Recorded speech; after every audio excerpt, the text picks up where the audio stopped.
요한복음 13장 26절부터 31절까지 한번 보겠습니다.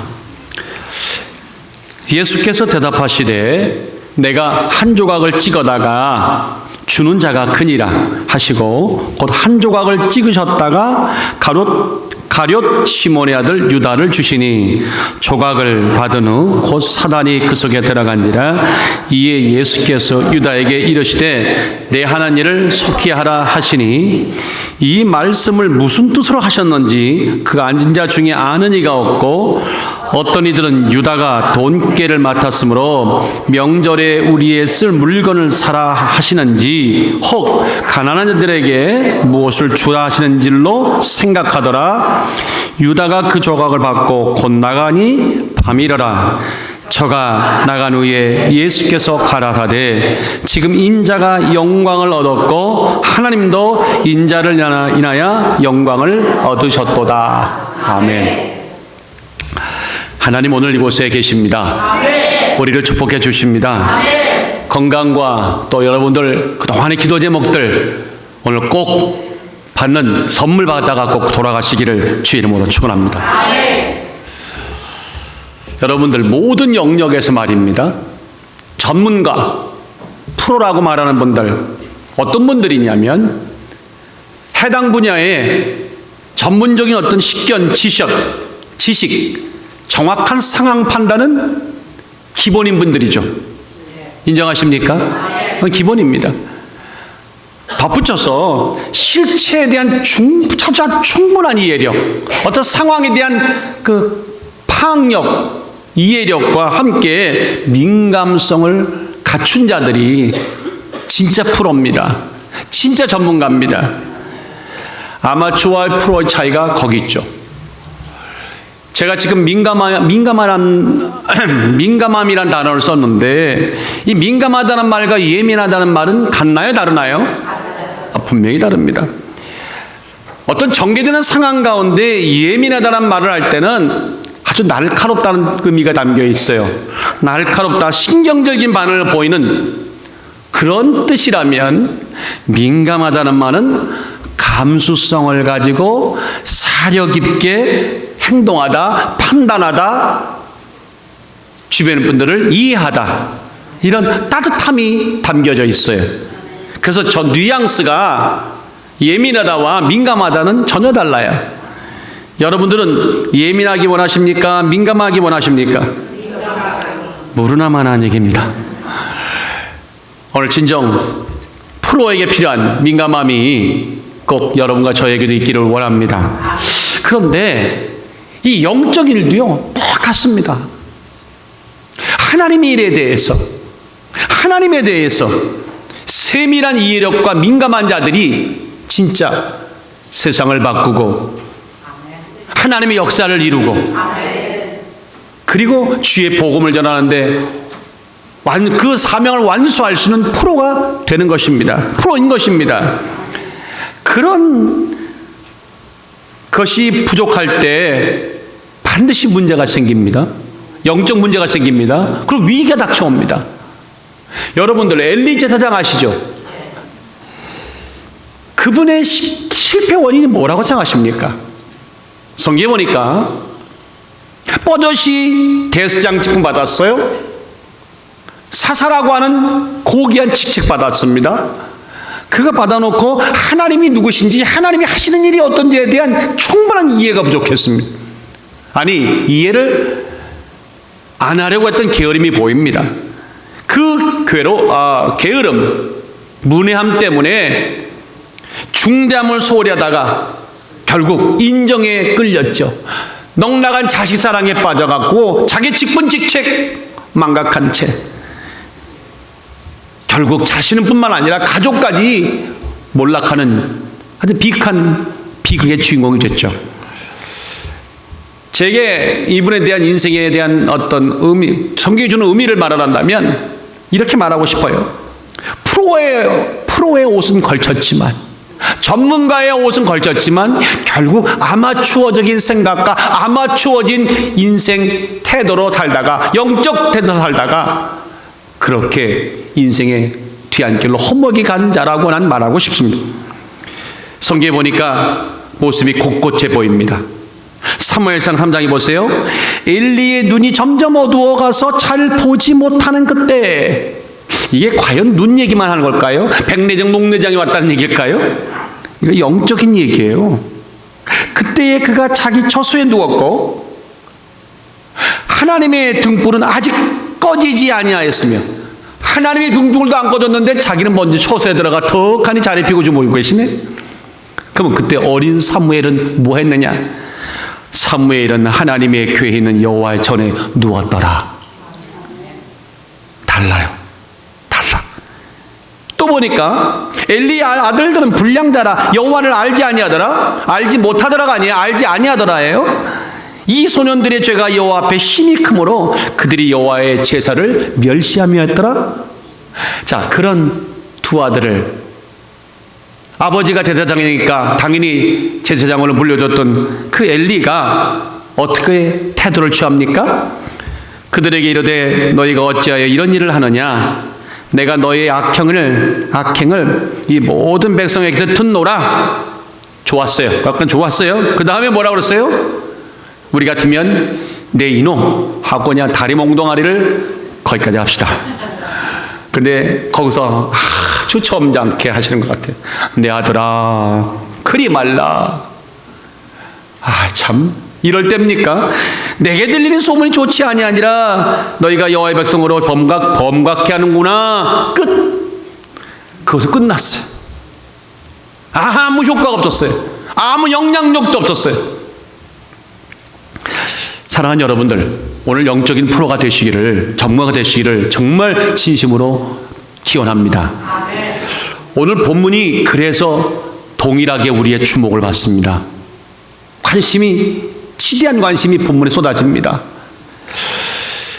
누구보다 영적인 프로가 되고 누구보다 위기의 순간에 깨어있어야 할 제자들이 웬일인지, 어떤 영문인지 아마추어보다 못한 한심한 행동을 마구 행합니다. 결국 자신들의 스승이었던 예수님은 곧 닥쳐왔던 위기 속에 빠져 원하셨던 길이죠. 십자가 길을 걸어가시는데 그 수망도 모른 채 그저 티격태격 아주 씁쓸하기가 이를 데 없습니다. 영적인 프로가 아닙니다. 아마추어입니다. 때가 때니만큼 그때는 적어도 영적인 프로가 됐었어야 합니다. 도대체 그들이 왜 그렇게 행동했을까요? 오늘 이 문제점에 대해 한번 되짚어보고 8월 마지막 주간을 9월을 맞는 이 귀한 시간에 영적으로 한번 우리 자신을 점검하는 이 아침 되시기를 주의 이름으로 축원합니다. 오늘 읽으셨지 않습니까? 본문의 내용. 예수님께서 잡히시기 전날 밤에 마지막 식탁을 제자들에게 베푸시고 함께 하시는 장면, 이름하여 최후의 만찬이다. 근데 그 12명의 제자가 모였는데 그 중에 한 제자가 문제가 대단히 컸죠. 가룟 유다죠. 이미 들어오기 전에 은 30에 그 당시 종교 제자들과 밀거래를 해서, 은밀한 거래를 해서 스승 예수님을 팔았고, 이미 팔았고, 그리고 뻔뻔스럽게 그 자리에 참석해 가지고 아무 일도 없는 양 뻐젓이 앉아 있죠. 그런데 아십니까? 은 30은 그 당시에 노예 한 명 사고 파는 가격이었어요. 그러면 보세요. 3년만 동안 같이 동고동락 가고 세상에 줄 수 없는 신령한 하나님의 만나를 먹였던, 그래서 하나님의 영광의 그 자리가 갈 수 있는 충분한 기회와 가르침을 주었던 스승이 고작 노예 한 사람 가격이었다고 하는 이게 얼마나 씁쓸한지 몰라요. 그러니까 주님의 가치가 그에게는 그 정도였다는 거죠. 주님은 유다의 배반을 아셨을까요? 모르셨을까요? 성경은 분명히 말합니다. 이미 아셨습니다. 그 아시는 주님이 식사가 끝나갈 무렵 유다에게 떡을 떼어주시며 네 마음속에 품은 그 일 속히 행하라 라고 말씀하십니다.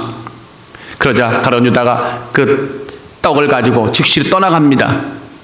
그건 떡이 아닙니다. 주님 마지막 손 내미신 거였죠. 그거 뿌리치고 떠나갑니다.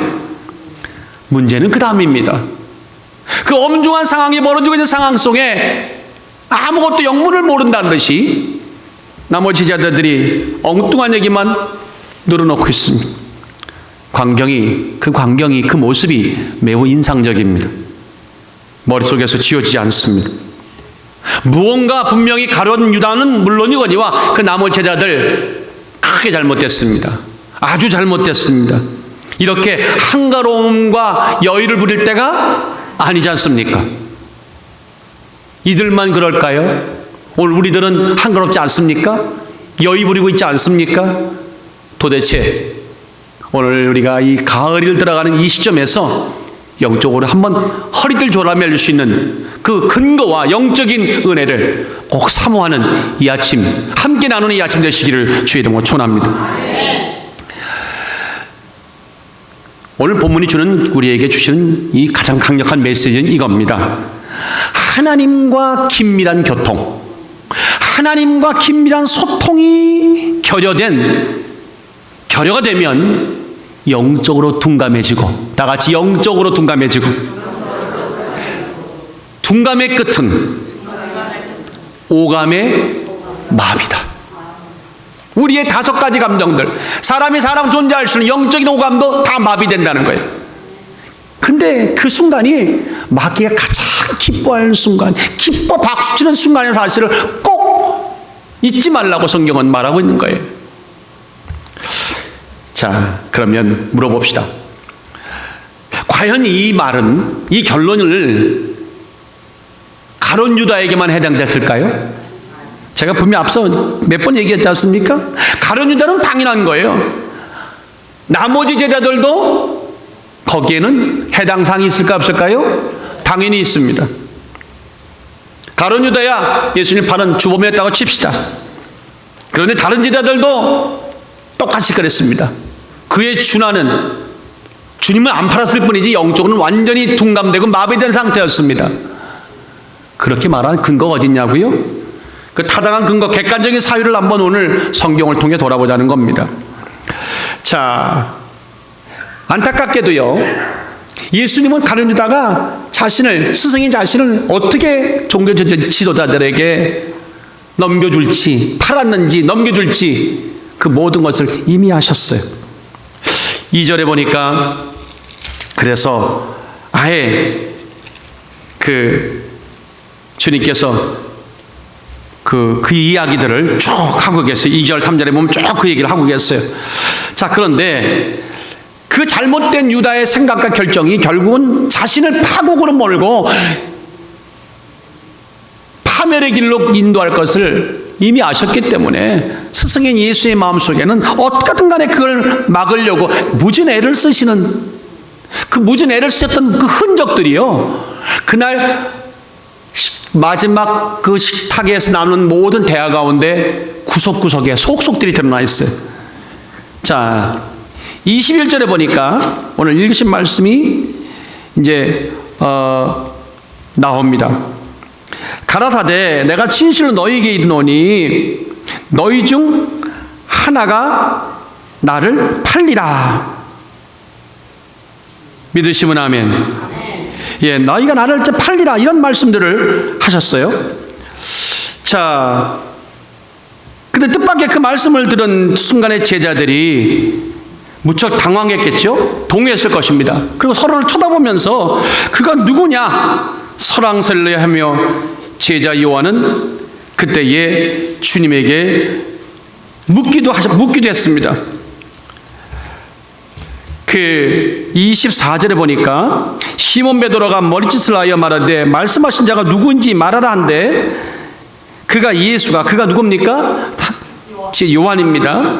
요한이 예수의 가슴에 그대로 의지하여 말하되 주여 누구오니까?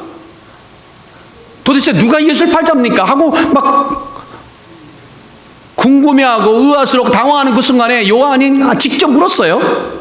그랬더니 주님께서 뭐라고 말씀합니까? 26절 다 같이 읽을까요? 시작. 예수께서 대답하시되 내가 한 조각을 찍어다가 주는 자가 그니라 하시고 곧 한 조각을 찍어다가 누굴 줬다고 그랬어요? 나를 줬습니까? 여러분을 줬습니까? 유다를 줬다는 거예요. 여러분들, 이보다 더 확실할 수 있어요? 꼭 찍어갖고 얘야, 이 제자가 유다가 나를 팔 거야, 이렇게 말씀하셨잖아요. 그런데 마태는 흥미롭게도 다른 사실을 하나 더 기록하고 있어요. 보세요. 식사 도중에 공교롭게도 주님의 손과 유다의 손이 그 음식에 담긴 그릇에 같이 한번 넣었던 것 같아요. 손이 마주치는 순간에 그 상황에 주님이 이렇게 말씀하신 것을 마태가 기록했어요. 마태복음 26장에 보니까 저희가 심히 근심하여 각각 여짜오되 주여 내니까? 다들 지금 당황해갖고 접니까 하고 막 당황스러워하는데 주님이 그때 가라사대 나와 함께 그릇에 손을 넣은 그가 나를 팔자라. 여러분들 이 정도 얘기했으면 가룟 유다라고 말씀을 안 하셔도 이미 다 알게 된 거잖아요. 삼척동도 다 아는 거 아닙니까? 나를 배반하려고 팔자가 이 가룟 유다하고 도장을 꽉 찍어준 거라고 생각하시면 정신이 온전하신 분만 아멘 하시기를 주의 이름으로 축원합니다. 안 하신 분도 정신 온전 안 하신 거죠. 이쯤 됐으면 머리를 장식품으로 들고 다니는 사람이 아니고서야 대뜸 이렇게 말해야 돼. 누구를 향해? 유다를 향해. 야 유다야, 너 지금 뭔 짓거리 하고 있는 거야 도대체? 뭔 일을 벌인 거야? 얘기해, 실토해 라고 밀어붙이고 그에게 추궁해야 올 거 아닙니까? 나만 그런가요? 그것이 상식이 아닙니까? 당연한 처사 아닙니까? 그런데 놀랍게도 제자들은 그 다음 말이 성경에 기록이 없어요. 왜? 말이 없으니까 안 했다는 거지. 묵묵부답입니다. 어떤 미동도 움직임도 없어요. 그저 평온합니다. 그래서 우리는 성경에다가 꽝 치면서 어떻게 그럴 수가 있어? 라고 말하게 되는 거죠. 그 순간에 야, 떡을 같이 집은 자가 날 팔자야. 응? 뭐 이런 식으로 주님께서 여기저기 이렇게 정확히 몇 번을 얘기하실 때 그 순간에 그 이야기를 들으면 가장 당황했던 사람은 누굴 것 같아요? 저요? 조홍영 원사님입니까? 가룟 유다입니까? 그 어려운 문제를 그렇게 잘 맞추시네요. 가룟 유다가 제일 당황했을 거예요. 속마음이 들킨 거 아니에요. 안절부절 얼굴이 아마 빨개졌을 거예요. 그런데 가룟 유다가 상당히 뻔뻔하네. 그 순간을 싹 모면해 보려고 마태복음 26장에 보니까 그 상황 속에 또 주님에게 정면으로 뻔뻔스럽게 정말 그 사람이 나라고요? 내가 판다고요? 이렇게 말을 하네요. 요새는요 죄진 자가 더 뻔뻔해요. 마태복음 26장 25절에 보니까 예수를 파는 유다가 대답하여 가로되 라삐여 내니까? 주님이 뭐라 할 것 같아요? 내가 말하였도다. 다 같이 내가 말하였도다. 내가 정말 제가 팔았다고 제가요? 하니까 네가 말했네. 이거 코미디입니까? 어떻게 이렇게 뻔뻔할 수 있습니까? 주님은 순간순간에도 정확하게 그를 밝히고 계십니다. 이런 상황이 웃어야 할 상황인지 울어야 할 상황인지 이런 것들이 어우러져 있는데 여러분들 주님이 계속해서 유다를 밝히시는 이 이야기가 그를 책망이라고 생각하십니까? 이놈을 죽이라고 지금 선동한다고 생각하십니까? 아무도 그렇게 생각하지 않습니다. 마지막까지 유다야 그 길은 멸망하는 길이야. 그러면 안 돼. 지금도 늦지 않아서 돌려달라고 하는 완곡한 주님의 배려요 긍휼이요. 우리는 이 사랑을 가리켜 마지막까지의 사랑이다 이렇게 말합니다. 다 같이 마지막까지의 사랑이다. 끝까지 사랑이다는 거예요. 우리는 이런 사랑 참 꿈을 꾸겠죠. 행동을 옮기기란 참 쉽지 않습니다. 그런데 유다가 그 사랑에 감복받고 포기했습니까? 끝까지 고집피웠습니다. 결국 그때 더 이상 안 되겠으니까 주님이 그래 네 일을 좋게 해라 라고 허용하시는 거였어요. 안타까운 건 사실이죠. 자, 이런 기록들을 가만히 보면 여러분들 냉정하게 말합시다. 오늘 여기 교회입니다. 주님 다 보고 계십니다. 우리가 인간적으로 볼 때는, 하나님 마음이는 모르겠지만 인간적으로 볼 때는 유다가 동정의 가치가 있다고 생각합니까? 없다고 생각합니까? 나는 목사지만 내가 봐도 없습니다. 충분히 좋다. 동정의 가치 여지가 없다. 스스로 주님의 손길을 뿌리치고 고집스럽게 악의 길을 걸어갔다. 그러면 문제는 유다는 그렇다 칩시다. 이제 자기가 스스로 간 거예요. 그러면 그 나머지 제자들은 어떻습니까? 보세요. 정작 그날 모든 사실을, 정황을 눈이 2개요, 3개요? 그런 어려운 문제를 잘 맞추시네. 2눈과 2귀로 다 보고 듣고 한 그들 아닙니까? 그 보고 들은 반응, 그 제자들의 반이 어떨까? 그런데 황당한 거예요. 허탈하게 짝이 없는 거예요. 아까 얘기했지만 묵묵부답이요. 도리어 평안합니다. 이게 납득이 안 가죠. 실망스럽게 짝이 없죠. 28절을 읽어보세요. 무슨 말씀이 나오냐면 그 오고 간 얘기가 수많이 다 나왔는데 28절 시작. 이 말씀을 무슨 뜻으로 하셨는지 그 앉아 중에 아는 이가 있다 없다? 이게 무슨 사후적 얘기도 아니고. 그 다음에 29절 시작. 어떤 이들은 유다가 돈깨를 맡았으므로 명절에 우리의 쓸 물건을 사라 하시는지 혹 가난한 자들에게 무엇을 주라 하시는 줄로 생각하더라. 이럴 때 우리가 전문 용어가 나오죠. 이런 사람들 가르쳐 귀신 신하라 까먹은 얘기하고 앉았다.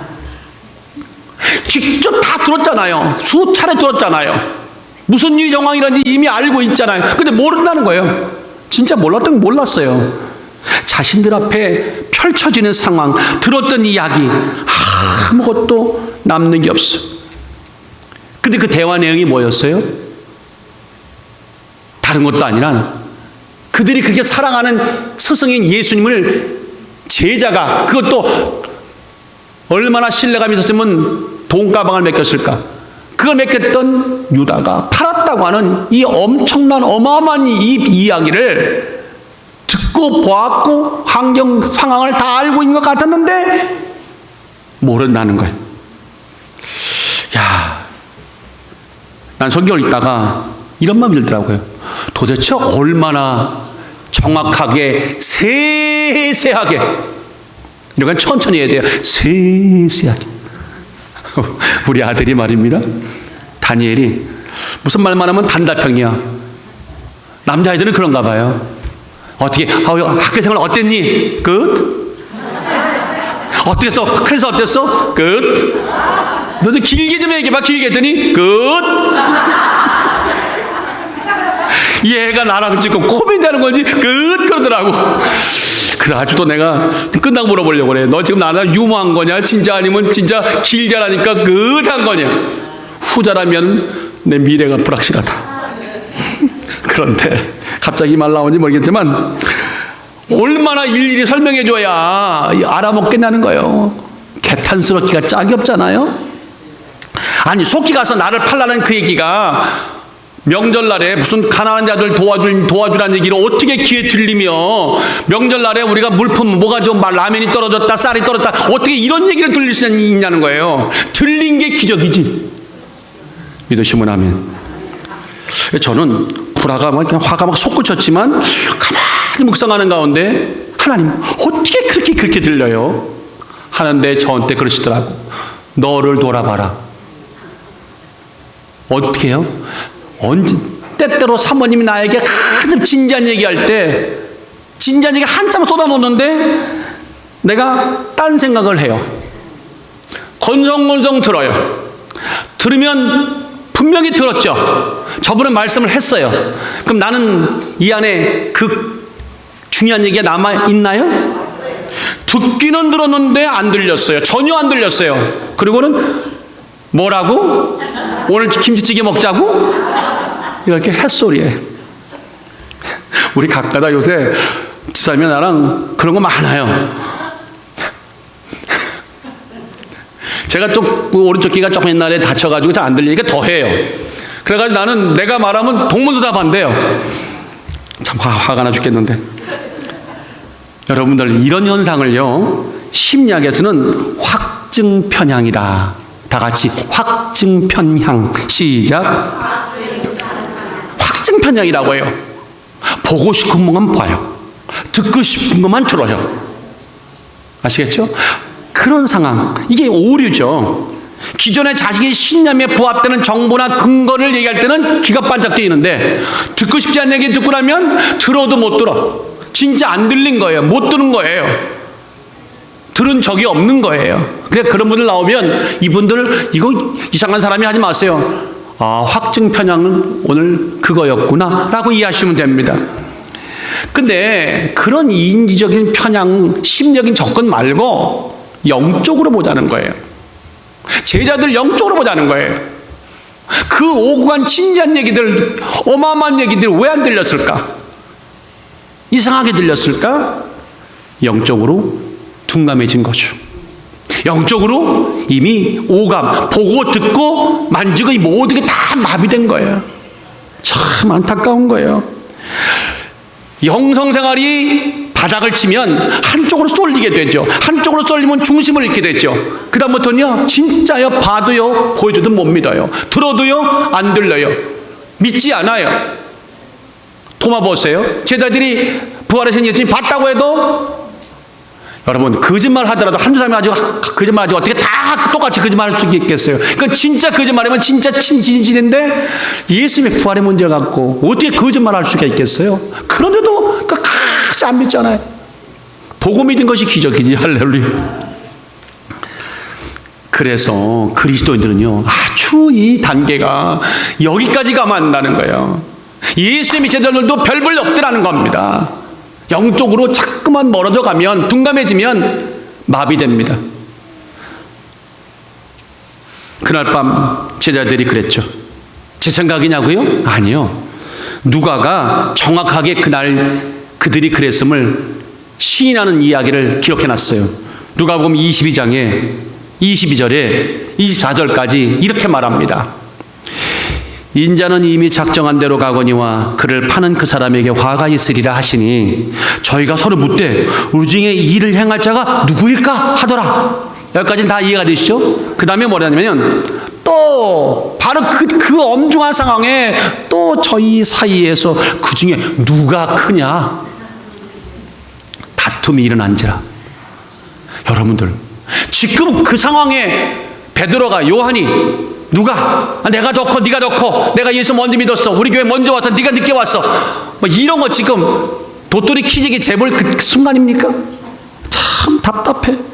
잠시 후면은 지금 예수님이 잡혀서 십자가 지에 제들은 그 엄중한 어마어마한 비극의 상황에 막 다가오고 있는데, 주님은 마지막까지 가는 다 건져보겠다고 진실을 밝히면서 그를 지금 마지막까지 붙잡고 계신데, 그 상황을 다 말하고 있는데 제자들은 전혀 딴청입니다. 안중이 없습니다.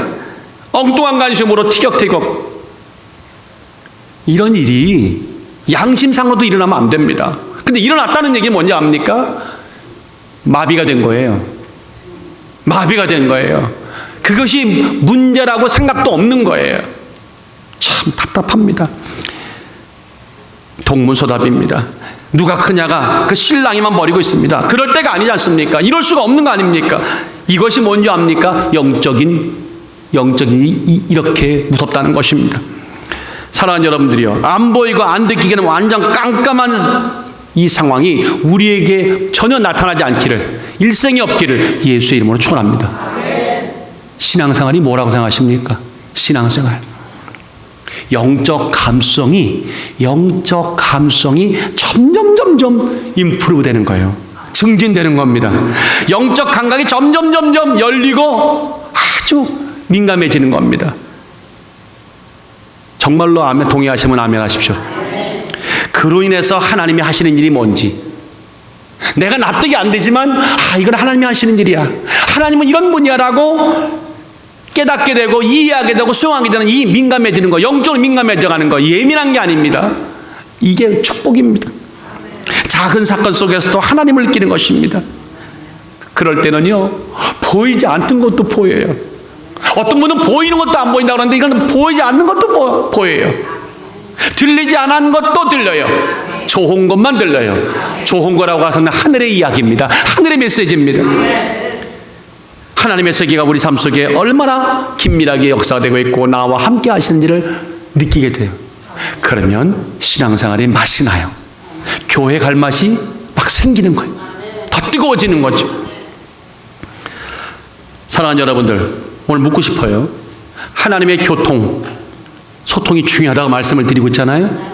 그렇다면 우리는 오늘 얼마나 자주 하나님의 말씀 성경 앞에 앉으십니까? 여러분 일주일 동안에 얼마나 많은 시간, 얼마나 자주 성경 앞에 앉으십니까?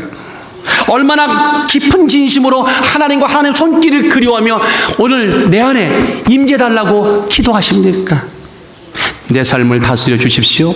그리고 부족하지만 주의 뜻을 이루는 도구가 되게 달라고 간곡히 기도하십니까? 얼마나 자주, 얼마나 전심으로, 얼마나 힘있게 하나님의 임재가 역사하는 바로 이곳, 이 하나님의 성전, 하나님의 예배당에서 역사가 되기를 원하고 그곳에 예배자의 모습으로 여러분들은 얼마나 주님께 그 모습을 드러내셨습니까? 무릎 꿇고 계십니까?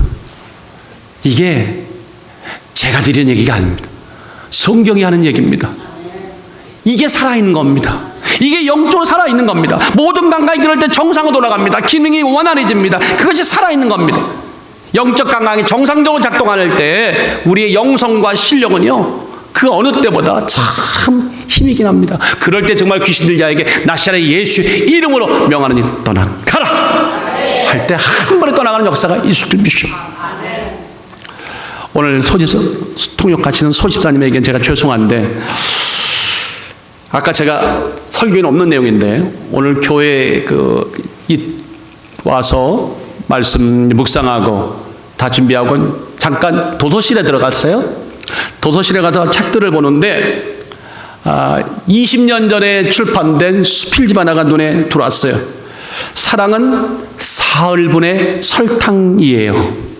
사랑은 사흘분의 설탕이에요 라고 하는 책인데 여기 보면 참 20년 된 책인데 열어보니까 한 번도 안 읽으셨더라고요. 깨끗해. 근데 20년 묵은 그 책 냄새가 너무 좋았어요. 아, 가을엔 책을 하나 읽어야겠구나. 여러분 끝나시고 나면 책 도서실에 책 많습니다. 하나씩 좀 픽업하셔서 읽어보시면 좋을 것 같아요. 근데 그 책을 이렇게 한 20페이지 정도 이렇게 쭉 읽어 나가다가 그 내용에 이런 내용이 있는데 참 좋았어요. 하늘을 나는 연다워질 수 있는 것은 자신을 잡고 있는 팽팽한 실의 실존을 느낄 때입니다. 이해가 되십니까? 무슨 말인지? 마찬가지로 인간이 인간다워질 수 있는 것은 나라는 존재를 붙잡고 있는 하나님의 실존을 의식하며 살 그때입니다. 굉장히 말이 가슴이 와닿았어요. 하나님의 존재를 막 피부նդ게 살아갈 때 이게 사는 겁니다. 이게 행복한 겁니다. 이게 진짜 영적인 충만해지는 것입니다. 영적 감각이 오고 나면 그 마비가 얼마나 무서운지요 성경에 곳곳에서 경고하지 않습니까? 일찍이 이사야 선지자가 뭐라고 외쳤습니까?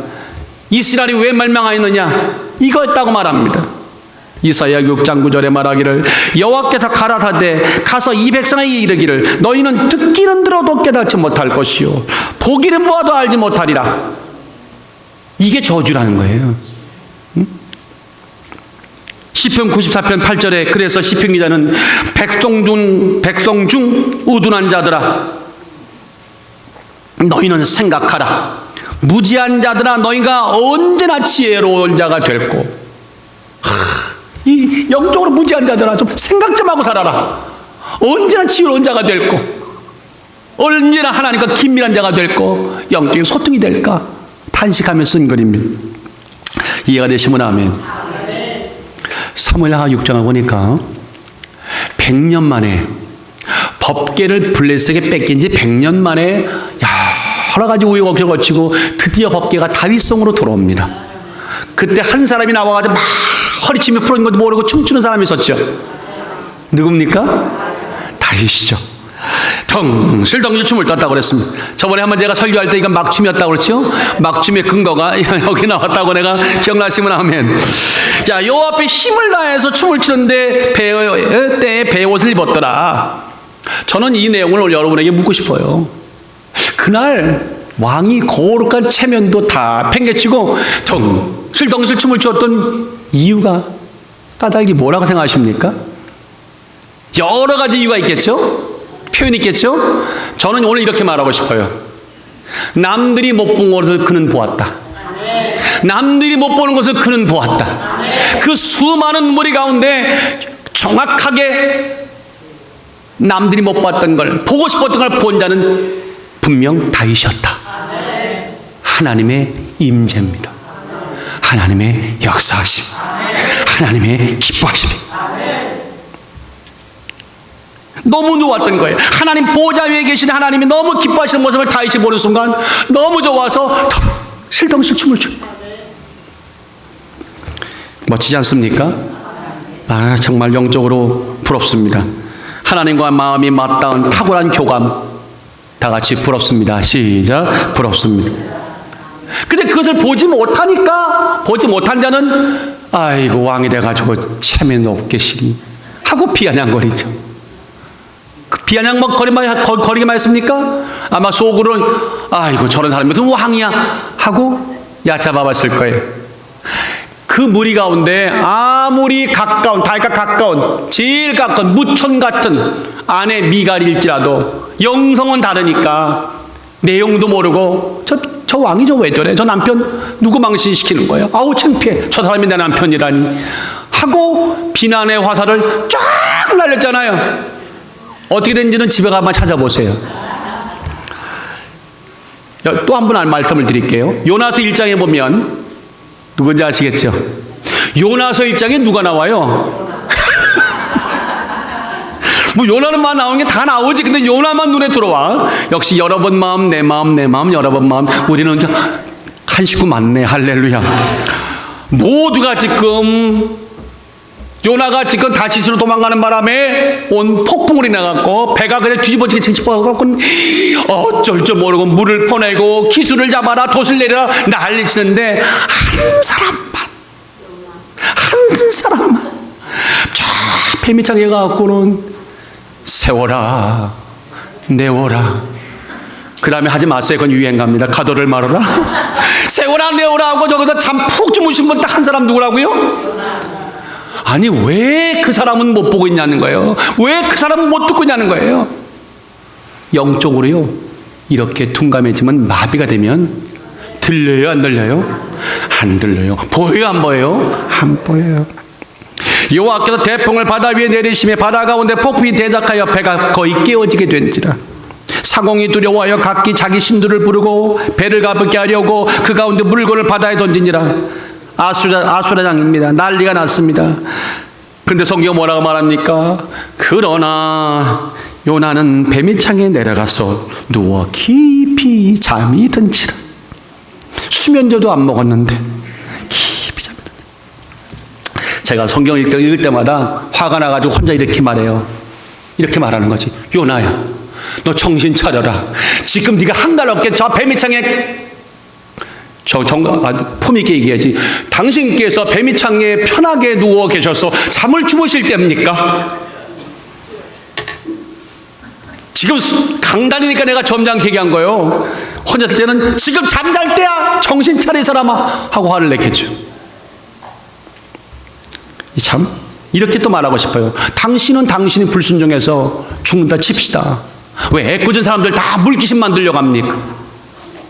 내 한 사람이 오늘 기도할 때 기도 안 하면 가정이 어려워집니다. 직분자된 한 사람이 정말 교회 안에서 사명 감당하지 못하고 잠자면 이 교회 배가 폭풍을 맞습니다. 서로 마주보시고 한번 깨워주십시오. 시작. 깨워주십시오. 당신이 깨어야 내가 살아날 수 있습니다. 시작. 당신이 깨어야 내가 살아날 수 있습니다. 하나님과 긴밀한 영적 교통, 말씀과의 교제, 무기력하게 무책임하게 배미창에서 잠만 자는 거, 이거 기도의 말씀의 묵상이 결여된 결과입니다. 그래서 성경은 말합니다. 영적 소통은 내 뜻이다. 내가 원하는 바라. 고린도전서 12장 1절에 형제들아 신령한 것에 대하여 너희가 알지 못하기를 내가 원치 아니하노라. 신령한 것을 제발 알라는 거죠. 그런 아침 여러분 되시기를 주의 이름으로 축원합니다. 콜럼버스 아시죠? 네. 페이피를 발견한 분이죠. 미국을 발견한 거죠. 콜럼버스가 스페인에서 신대륙을 찾아 항해를 떠날 당시만 해도 그 당시 사람들은 저 유럽의 끝인 이 지브랄털 그 너머에는 아무것도 없다고 믿었어요. 하다가 이렇게 떨어진다고 생각했어요. 그래서 그 지브랄터 해협에는요 스페인의 격언이 하나 크게 표시판을 대해서 꽂혀 있었대요. 이게 믿거나 말거나 얘기입니다. 거기 이렇게 써 있었대요. 네 플러스 울트라. 네 플러스 울트라. 뜻은 저 너머에는 아무것도 없습니다. 그 말은 뭐예요? 여기가 지상의 끝이니까 감히 나갈 생각 말고 여기서 안주해 살아라, 그 얘기. 그런데 놀랍게도 콜럼버스가 그 너머를 넘어 신대륙을 발견한 후에 스페인이 왈칵 뒤집혔어요. 그리고 스페인의 이사벨라 여왕이 당장 그 격언을 아까 얘기했잖아요. 네 플러스 울트라에서 네자 없다는 이 부정의 이 네를 얼른 당장 지워버리라. 저 너머에 아무것도 없다 해서 없다를 빼면 저 너머에 무엇이 있다 하잖아요. 다 같이 한번 따라 하십시다. 플러스 울트라. 네, 거기는 있다. 제가 이 이야기를 들으면서 무슨 감정 압니까? 하나님과 영적인 긴밀한 교통을 하시면 하나님이 그렇게 말하는 거예요. 기도가 못 미치지 않을 곳이 없고 응답하지 않을 것이 없고 병에 치료 안 받지 아니할 것이 없고 저 너머에 뭔가가 있다는 거예요. 하나님이 예배했다는 거예요. 울추라 플러스 울추라. 오늘 그런 아주 영적인 은혜 선물 받으시고 정말 멋지게 살아가시는 여러분 되시길 주의 이름으로 축원합니다. 그래서 빌립보 4장에 말잖아요. 내게 능력 주시는 자 안에서 내가 모든 것을 할 수 있습니까? 할 수 없습니까? 아멘. 말씀은 너무 잘하십니다. 그 말씀이 꼭 이루어지기를 주의 이름으로 축원합니다. 그런데 이 말씀을 오늘 본문을 보다 보니까 하나 또 눈에 꽂히는 게 있어요. 뭐냐면 그 가룟 유다가 떠나간 후에 예수님의 반응이에요. 한번 따라 하십시다. 하나님으로 충만한 자는 어떤 경우에도 하나님의 입장에서 모든 것을 해석한다. 내 입장이 아니에요. 하나님의 입장에서 해석하고 수용하고 기뻐하고 현실은 아무것도 없을지라도 현실은 차가울지라도 먼저 기뻐하고 순종합니다. 이게 무슨 얘기인가 하면 자 본문을 읽다 보면 좀 고개가 갸우뚱한 장면이 있어요. 여러분 30절 보세요. 유다가 그 조각을 받고 나갔습니다. 그렇죠? 밤입니다. 이건 상징적인 표현이죠. 영적으로 깜깜입니다. 그런데 그 다음에 가룟유다가 나가자마자 보이신 주님의 반응이 31절입니다. 시작. 저가 나가는 후에 예수께서 가라사대 지금 인자가 영광을 얻었고 하나님도 인자를 인하여 영광을 여러분들 요 주님의 반응이 납득이 되십니까? 난 이것도 사실은 잘 이해가 안 됐어요.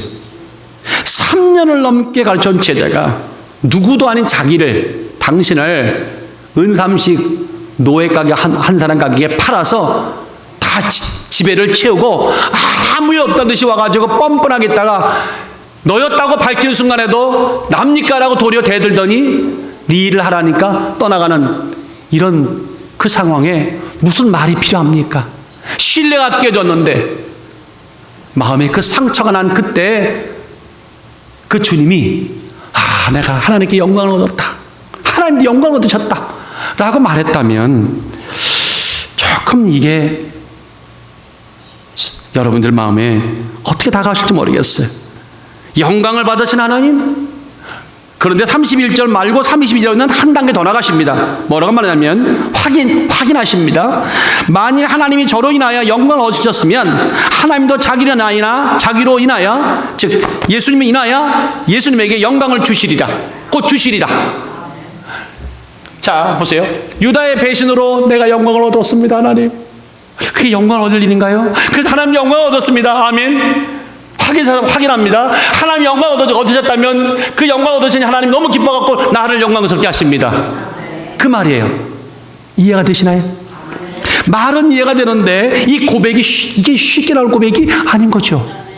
그럼 예수님 이거 거짓입니까? 진심입니까? 진심입니다. 이런 얘기죠. 유다의 배신과 배교는 나를 판 것은 너무너무 가슴 아프지만 그것은 그로에 닥칠 고난은 고난이 아니라는 거예요. 하나님의 입장에서 보니까 이 땅의 구원이 완성되는 당연한 과정이구나. 나는 아프지만 나는 고통당하겠지만 하나님 영광이 이제 나타나는구나. 하나님 뜻 가운데 해석하고 기뻐하시는 거죠. 야, 참 이게 주님의 실력이십니다. 이게 주님의 영성이십니다. 하나님의 그 영으로 가득한 자들이 입으로 터져나와야 할 고백이라고 저는 확신합니다. 그래서 우리의 상상을 초월하시는 이 주님의 선언이 좀 낯설다라고 생각이 들다가도 들었지만 점점 이렇게 살아야겠는데 참 부끄럽구나 생각이 듭니다. 하나님 입장, 하나님 관점에서 모든 것을 바라본 결과입니다. 해석한 결과입니다. 믿음의 승리입니다. 하나님 뜻을 수용하고 기쁘게 수용하고 그것이 이루어질 수 있다면 내게 닥칠 고난, 받은 배신 아무것도 아닙니다. 한번 이럴 때 우리 주님에게 기쁜 마음으로 아멘을 드립시다. 아멘. 이것이 성숙함입니다. 성숙함입니다. 이것이 성숙함의 극치입니다. 근데 아까 제가 분명히 얘기했잖아요. 이 말씀을 듣는데 이 머리로 납득이 됐는데 가슴으로 납득이 안 됐다는 이유를 제가 말씀을 드릴까요? 여러분과 똑같을 거예요. 이런 마음일 거예요. 여러분도. 이런 마음이 저도 들었어요. 오늘 우리가 어떤 사람입니까? 작은 배신, 작은 위선, 작은 역경, 작은 것 넣거나 해도 난리를 치죠. 감히 나를 배신해? 감히 나를 하고 마음에 칼을 갑니다. 내가 때가 되면 제대로 응징해 주겠어. 내가 제대로 복수해 주겠어. 하고 벼르는 게 대놓고 벼르지 못하지만 속으로 변하는 게 우리들 마음 아닙니까? 저만 그런가요? 다들 그렇지 않습니까? 큰 차이 작은 차이지만 대동소이 그런 마음들이 있습니다. 내게 조금만 내 마음에 근심을 갖다 주거나 위험을 주면 막 불을 떱니다. 거기에 저가 있다고 난 서슴없이 고백할 수밖에 없습니다. 사실이 그랬습니다. 그런데 그래서 오늘 영조 산다는 게 정말 하나님의 영으로 가득해지면 이런 고백도 할 수 있구나. 가능성을 열어주신 하나님께 감사합니다. 주님께 감사합니다. 주님이 가셨다면 분명히 너도 할 수 있다. 내가 도와주리라. 내가 함께하리라. 그 세상이 주의 세상이라. 여러분들 마태복음 25장을 보면서요. 제가 며칠 전에 설교할 때 이런 얘기를 했어요. 그 달란트 비유가 나옵니다. 한 달란트 안 주무시고 계시네요. 거기서 저는 눈에 들어오기를 부정적으로 보면 한 달란트 받은 사람들이 우리에게 경고를 주지만 긍정적으로 보면 5달러 받은 종이 우리에게 굉장히 클로즈업됩니다. 5달란트 받다가 5달란트 남겼죠. 그 종에게 주님이 막 너무 큰 칭찬을 주는 거예요. 착하고 충성된 종아, 내가 작은 일에 충성하였으니 내가 큰 일을 맺겠다. 내 주인의 즐거움에 참여하라. 근데 이 칭찬이 너무 과하지 않습니까? 라고 생각했다가 아니구나. 주인 곧 하나님께 마음을 하나님 마음이 그에게 쏟아질 정도로 그에겐 충분한 매력이 있다는 것을 발견하게 됐습니다. 뭐냐면 이거였습니다. 보세요. 마태복음 25장 16절에 이렇게 말합니다. 5달란트 받은 자는 바로 가서, 다 같이 바로 가서 그것으로 장사하여 5달란트를 남겼다. 5달란트를 10달란트 만들었다. 이 문제가 중요한 게 아니라 5달란트를 받은 자는 받자마자 바로 갔대요. 여러분들, 이 달란트라고 하는 건요, 한 달란트가요 수년치 월급이에요. 어마어마한 돈이에요. 이것도 금화입니다. 은화가 아니라. 그 5달러면 진짜 천문학적 수사를 받았는데, 만약에 여러분들이 오늘 마음 좋은 재벌이 와갖고 뭐 나는 큰 것도 안 바래요. 난 뭐 어마어마한 거 바래요. 한 1,000만 불만 받았으면 난 좋겠어요. 난 겸손하게 그 장 안 받겠어요. 1,000만 불을 줬다고 칩시다. 1,000만 불 받아놓고 여러분들 먼저 11조 100만 불 우리 여러분 믿음이 있으니까 딱 뛸 거 아닙니까? 할렐루야. 딱 떠놓고 감사원고도 100만 불 띱시다. 그럼 800만 불 남았어요. 800만 불 남은 다음에 거기서 갑자기 주인이 위에서 내가 뭔가를 해야지 움직일 사람은 없다고 생각해요. 일단은 이제는 아울렛 안 간다. 내가 정품, 신제품, 신품 곳에 가서 1번부터 30번까지 마인, how much? 갑자기 얼굴이 환해지시네. 이래도 된다. 시간이 충분히 남았어. 그리고 나머지 갖고 해도 남길 수 있어요. 그런데 성경 보니까 그런 게 인지상정인데 바로 갔다는 거예요. 그럼 바로 갈 때 주인이 야 내가 이만큼 맡기니까 너 나 떠나자마자 얼른 가서 장사해라고 얘기한 적이 있어요? 없어요? 안 했어요. 한 적이 없어요. 근데 바로 갔대요. 그분이 바본가요? 아니요. 주님의 마음을 은밀히 자기는 너무 살피고 있던 거예요. 그러니까 시키지 않아도 움직였던 거예요. 그 다음에 주인이 돌아왔습니다. 돌아왔을 때 20절에 보니까 5달란트 받은 자는 5달란트를 더 가지고 와서 가로되 주여 내게 5달란트 주셨는데 그 다음에 중요한 단어가 들어갔어요. 보소서 내가 또 5달란트를 남겼나이다. 근데 이 보소서라는 단어가 헬라 말로 호로아, 다 같이 호로아라는 단어인데 여러분들 보소서 할 때 영어로는 behold잖아요. behold. 근데 원래 이 behold에 해당하는 거는 흰내예요. 헬라 말 흰내가 다 주로 쓰여요. 근데 여기는 흰내가 아니라 호로한 단어를 썼어요. 이게 사실은 보소서란 말이 아니에요. behold란 말이 아니에요. 주목하여, 제발 주인이여 주목해 주세요. 관찰해 보세요. 내가 옳았는지 틀렸는지. 내가 주인 떠나자마자 얼른 가가지고 내가 열심히 장사를 하고 놀지도 않고요. 죽어라고 했어요. 남들이 바보 같다 말했지만 그렇지 않았어요. 죽어라고 해갖고 열을 만들었어요. 정말 이게 제가 주님 뜻 제대로 알고 해간 거죠. 관찰해 보세요. 그 얘기예요. 이해가 되시면 아멘. 느낌이 달라요. 뉘앙스가 달라요. 여러분들, 그래서 주인이 하나님이 까무러치도록 놀라고, 아멘 안 하셔도 괜찮아요. 놀라고 기뻐하고 감사하고 참 기특했던 겁니다. 사랑하는 여러분들, 오늘 이 사건이 최후의 만찬에서 오늘 뭘 느끼셨습니까? 저는 이제부터는 하나님과 더 긴밀하게 내가 영적 생활을 해야겠다. 말씀 앞에 자주 앉아야겠다. 주님 앞에 다 내려놓고 그분과 나와 독대를 많이 해야겠다. 그리고 하나님을 가장 기뻐하는 거, 예배를 내가 정말 성실하게 전심을 다해야겠다는 마음이 나는 들었습니다. 그런 교통이 없으면 웃을 자는 마귀입니다. 하나님이 아닙니다. 그런 하나님의 영으로 가득한 자는 언제나 예수님처럼 고난과 배신도 하나님 뜻 가운데 해석하시는 은혜가 있으십니다. 은혜가 있습니다. 오늘 아무쪼록 여러분과 제가 그런 8월 마지막 주와 9월 일생이 되시기를 주의 이름으로 축원합니다. 오늘 손을 모으십시다.